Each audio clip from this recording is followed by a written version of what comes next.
देश भर में नवरात्रि और दुर्गा पूजा बहुत धूमधाम से मनाई जा रही है, लेकिन संगम नगरी प्रयागराज में अलग ही सांप्रदायिक सौहार्द की मिसाल देखने को मिल रही है। यहाँ की दुर्गा पूजा इसलिए और खास बन जाती है क्योंकि ये दुर्गा पूजा शहर के सबसे बड़ी और घनी मुस्लिम आबादी वाले इलाके में आयोजित की जाती है। यही वजह है कि यहाँ की दुर्गा पूजा सबसे ज़्यादा चर्चा का विषय बनी हुई है। इसके अलावा इस दुर्गा पूजा की खास बात यह भी है कि यहाँ एक स्मार्ट विलेज की कल्पना को साकार करते हुए अनोखा दुर्गा पंडाल सजाया गया है। इन दिनों जीटीबी नगर करेली दुर्गा पूजा पार्क में पूजा पंडाल में लोक संस्कृति की झलक दिख रही है। आजकल युवा पीढ़ी अपने प्राचीन संस्कृति से दूर हो रही है, लिहाजा उन्हें अपनी उसी संस्कृति से दोबारा जोड़ने के लिए पंडाल में ग्रामीण परिवेश को कलात्मक रूप दिया गया है। पंडाल की सजावट में चिकनी मिट्टी, दोमट पुआल, सुतली, घास फूस, पत्ती, बांस बल्ली का इस्तेमाल किया गया है।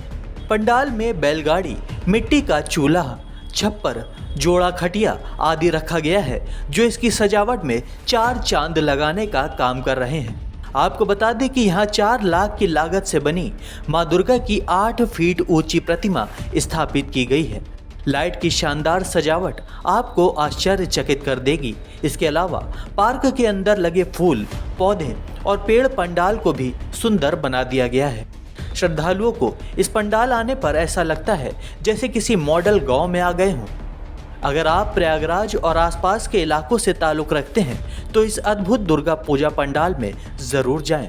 जीटीबी नगर करेली दुर्गा पूजा कमेटी में कवि गुरु रविंद्रनाथ टैगोर द्वारा लिखित हाट बाज़ार का, कोलकाता हाट बाज़ार का आयोजन किया गया है। यानी उन्होंने कोलकाता का जो हाट बाज़ार पहले लगता था प्राचीन दिनों में, या अभी गांव में हाट बाज़ार लगता है, उसी का लुक जीटीबी नगर करेली दुर्गा पूजा में दिया गया है।